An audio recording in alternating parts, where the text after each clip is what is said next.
নমস্কার, মিমির মিষ্টি আলাপে আজকের ব্লগে তোমাদের সবাইকে স্বাগত জানিয়ে আজকের ব্লগটা শেয়ার করছি। আজকের ব্লগটা হচ্ছে আগের দিনেরই সেকেন্ড পার্ট এর ব্লগটা। আগের দিনের ব্লগটা আমি শেষ করেছিলাম মেলায় যাচ্ছি বলে, তো মেলায় পৌঁছে গিয়ে ছোট্ট একটু ভিডিও করেছিলাম, সেটাই আজকে ব্লগে তোমাদের শেয়ার করে দিচ্ছি। আশা করছি তোমাদের এই ছোটো মোটো ব্লগটা দেখেও ভালোই লাগবে। মেলার ব্লগ দেখতে আমরা তো সবাই পছন্দ করি, মেলা ঘুরতেও পছন্দ করি। আর এই মেলা ঘুরতে পছন্দ করি এটার জন্যই মেলাতে গিয়েছিলাম। আর মোটামুটি ছোটই এসছিল মেলাটা, খুব একটা বড় আসেনি, মানে মাঠটা এতটা বড়। এই মাঠে আরও কিন্তু মেলা হয়, তখন তো তোমরা দেখেইছো আগের ব্লগগুলোতে, অনেক দোকানপাট অনেক কিছু বসে, তো অনেক ভিড়ও থাকে। সেই আন্দাজে এই মেলাটা একটু ছোট। তবে এটা কিসের উপলক্ষে মেলাটা আমরা ঠিক এখনও জানি না। তো এসেছি, এসে কিছু জিনিসপত্র দেখছি, কিছুই নেওয়ার নেই, ঘুরে ঘুরে দেখব। একটু সময় কাটাতে, একটু মন পরিবর্তন করার জন্যই এলাম দুজনে মিলে, তাছাড়া আর কিছুই না, নেওয়ার মতন কিছুই নেই।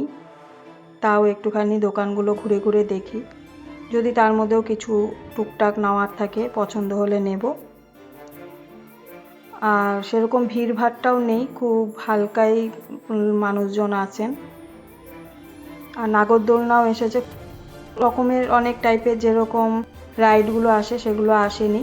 আর এই দোকানটা এলাম, আসার পরে দেখলাম আমার ক্লাচারগুলো, ছোট ছোট ক্লাচারগুলো সবই ভেঙে গেছে। মানে এগুলো কি হয় বলো তো, ছুটে যায়, পিনগুলো ছুটে যাচ্ছে ফটফট করে। তো ভাবলাম দু তিনটে এখান থেকে নিয়ে নিই। আর ওই কাঠির মধ্যে তুলো পেঁচানো থাকে ইয়ারবাডগুলো, ওগুলো নিলাম। এই দেখো, এটা কত টাকার দোকান আগে শুনে নাও তোমরা। এটা হচ্ছে 5 টাকার আর 10 টাকার আর 60 টাকার দোকান। ঠিক আছে, এই মেলায় প্রচুর 5 টাকা 10 টাকা 60 টাকার দোকান এসেছে। আর দু একটা এসেছে যেটা হচ্ছে এক একটা জিনিসের এক একটা দাম, কিন্তু বেশিরভাগই এরকম দোকান এসেছে। কম দামি জিনিস হলেও কি, আমরা তো একটুখানি ঘেটে দেখে ভালো দেখে তারপরেই নেই, বাছাবাছি করে। তো 5 টাকারও মূল্য থাকাটা দরকার, তাই না? 5 টাকা জিনিস পাওয়া গেলেই কি, সেটা আমি কতটা ব্যবহার করতে পারবো নেওয়ার পর, সেটাও তো দেখে নিতে হবে। 5 টাকারও মূল্য অনেক আছে।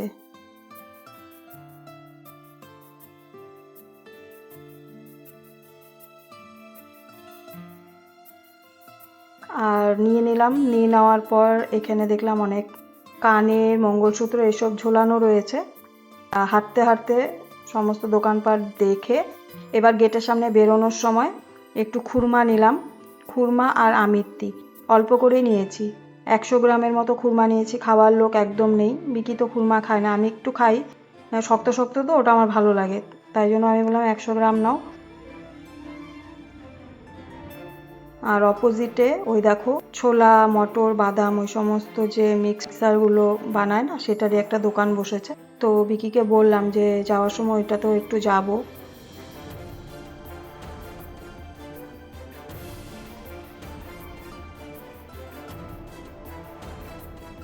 কি ভালো লাগছে দেখো, কি সুন্দর করে সাজিয়ে রেখেছে না?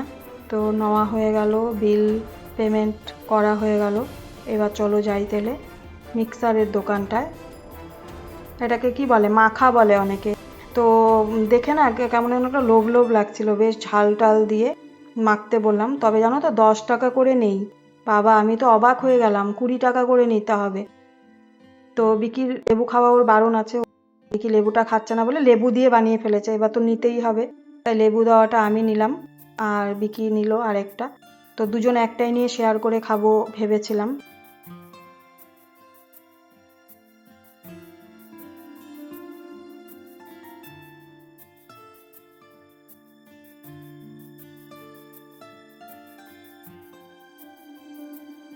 তো যাই হোক, এই যে বিকিরটা, বিকি খাচ্ছে। বিকির মুখে নাকি ব্যথা হয়ে গেছে চিবাতে চিবাতে। বিকি আবার আমাকে বলছে তোমার জন্যই খেলাম, তুমি খাবে বলেই খেলাম। তো এসবও খুব একটা বেশি খায় না, এই ওর মুখে টুকে ব্যথা হয়ে যায় এই জন্য।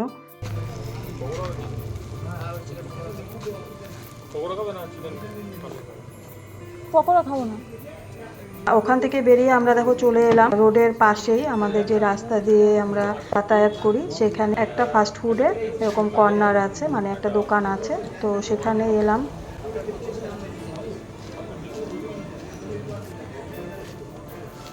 দিলে চিকেন কমা फिश कटलेट আর ना ठीक है ना फिश कटलेट कैंसिल कर लेते चिकेन कटलेट दिए একটা আর তোমার মাছের ডিমের বড়া মাছের ডিমের চপ এটা হচ্ছে চিকেন পকোড়া তাই তো চিকেন আর মাছের ডিমটা এক জায়গায় দেবো হ্যাঁ হ্যাঁ হ্যাঁ আর একটা মাছের ডিম আলাদা হুম হুম। চল এই যা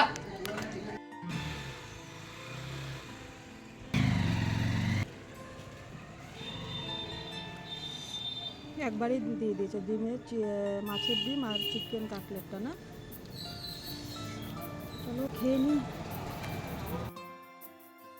খেয়ে আমরা বাড়িতে চলেও এসেছি। তো আজকের ব্লগটা এইটুকুই থাকলো। আজকের ব্লগটা তোমাদের কেমন লাগলো জানিও। ছোট্ট একটা ব্লগ তোমাদের সাথে শেয়ার করলাম।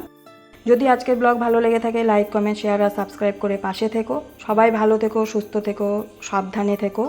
আবারও দেখা হচ্ছে পরবর্তী ভিডিওর সাথে পরবর্তী ব্লগের মাধ্যমে। ততক্ষণের জন্য সবাইকে শুভরাত্রি, গুড নাইট।